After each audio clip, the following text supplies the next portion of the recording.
Want to play a game that's really challenging? You can be the red, and you can be the green, and you can be the yellow, and you can be the blue.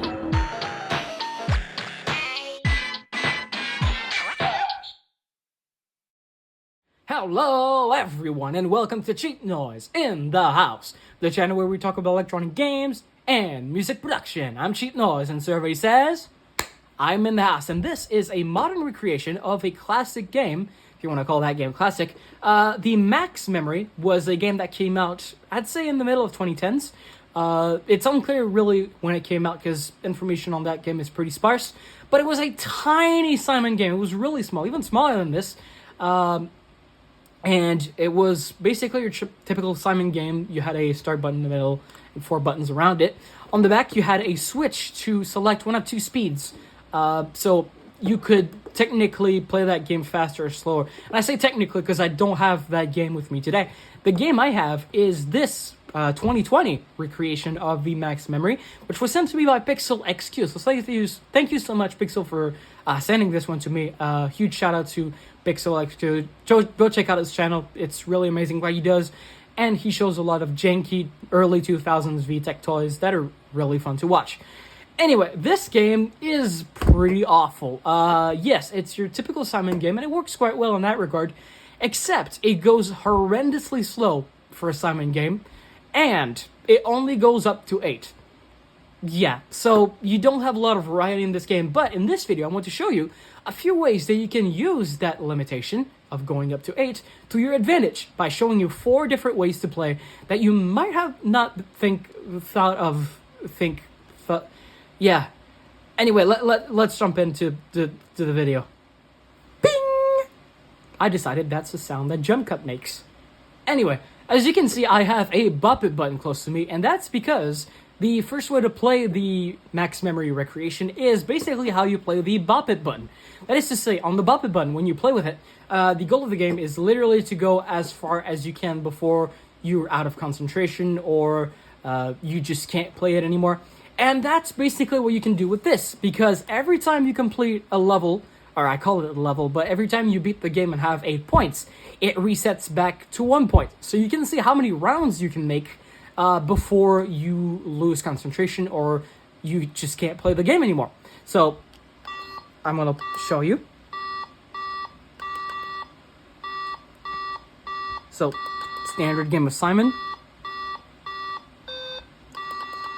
Doesn't speed up.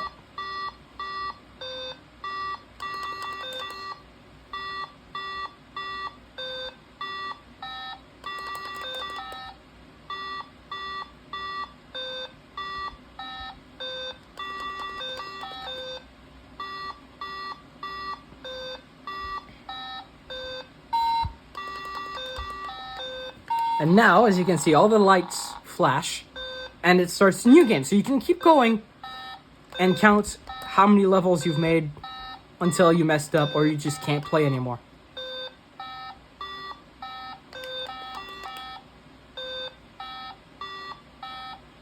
I'm gonna finish this level just to show you.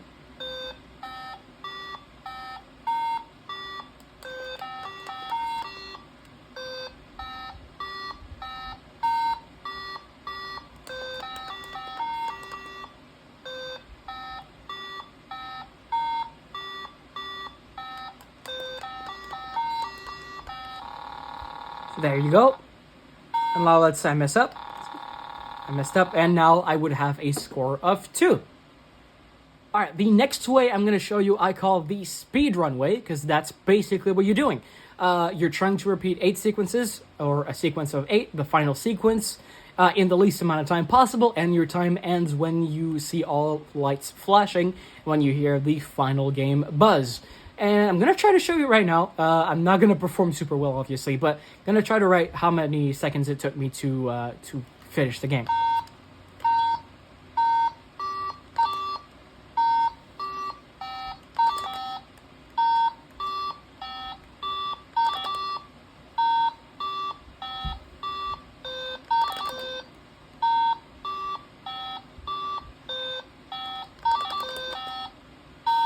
I was lucky there.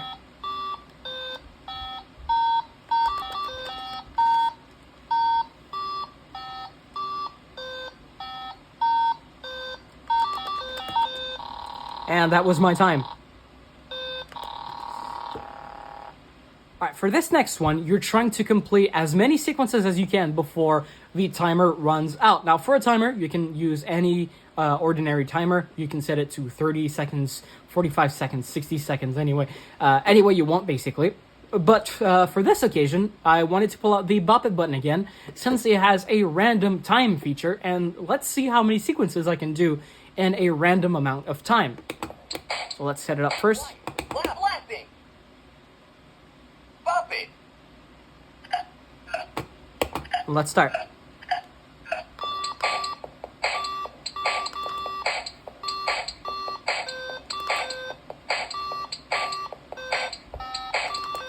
Four, 5,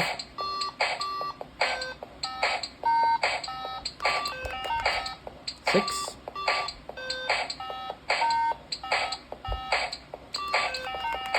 7,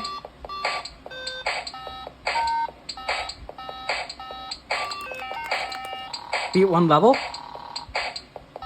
9. Oh. So that might...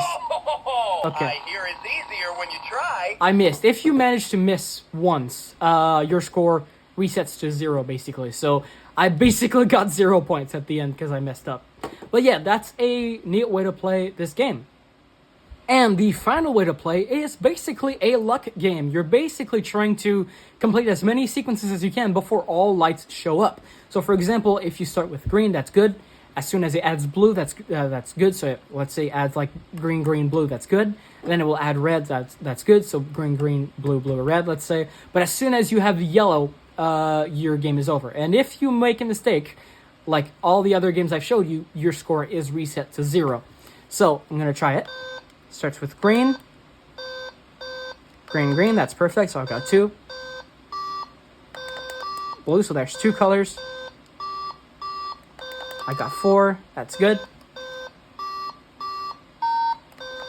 So now I don't want any reds to show up. Got 6.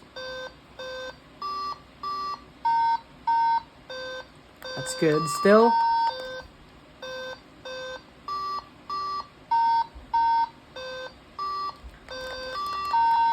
So I got 8 and I completed a level with no red showing up. So I got 9, 10,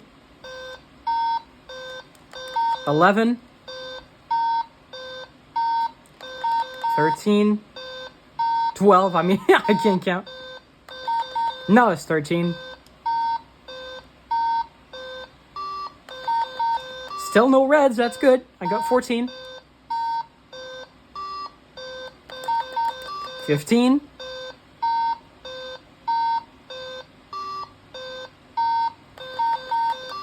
60, and I beat another level. No red so far. Oh, and I got 17. So that's the final way to play this game.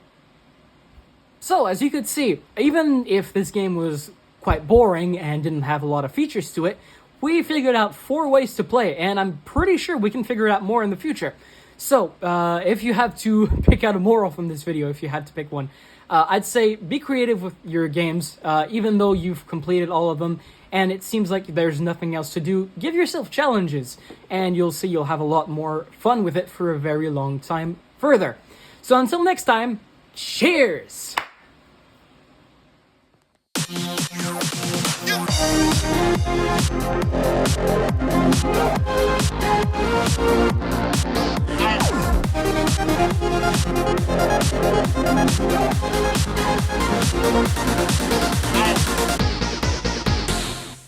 And the final way to play is basically a luck game. You're trying to see how many sequences you can complete before all colors appear.